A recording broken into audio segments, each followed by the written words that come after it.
ഒരു വർഷത്തിലേറെയായി സോഷ്യൽ മീഡിയയിൽ ശക്തമായി പ്രചരിച്ചുകൊണ്ടിരിക്കുന്ന വാർത്തയാണ് സംഗീത സംവിധായകൻ അനിരുദ്ധിന്റെയും IPL ടീമായ സൺറൈസേഴ്സ് ഹൈദരാബാദിന്റെ കോ പ്രൊഡ്യൂസർ കാവ്യമാരന്റെയും വിവാഹം.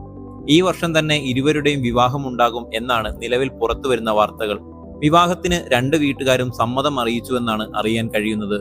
ഇന്ത്യയിൽ വെച്ചല്ല കല്യാണം പ്ലാൻ ചെയ്യുന്നത്. ഈ വർഷം അവസാനത്തോടെ സ്പെയിനിൽ വെച്ചായിരിക്കും വിവാഹം. ചെന്നൈയിൽ സിനിമാ സുഹൃത്തുക്കൾക്ക് വേണ്ടി ഒരു റിസപ്ഷനും നടത്തും എന്നാണ് വിവരം. എന്നാൽ ഇതുവരെ വാർത്തകളോട് കാവ്യയോ അനിരുദ്ധോ പ്രതികരിച്ചിട്ടില്ല. ഗോസിപ്പുകൾ സത്യമാകുന്നു എന്ന് പറഞ്ഞ് ആശംസകൾ അറിയിക്കുന്നവരുമുണ്ട്. ഇതാദ്യമായല്ല കാവ്യമാരൻ അനിരുദ്ധ് രവിചന്ദ്ര വിവാഹ വാർത്ത പ്രചരിക്കുന്നത്. മാസങ്ങൾക്ക് മുൻപ് ഇതുപോലെ വിവാഹ വാർത്തകൾ ശക്തമായിരുന്നു. 2024 മുതലാണ് കാവ്യയും അനിരുദ്ധും പ്രണയത്തിലാണ് എന്ന ഗോസിപ്പുകൾ വന്നു തുടങ്ങിയത്.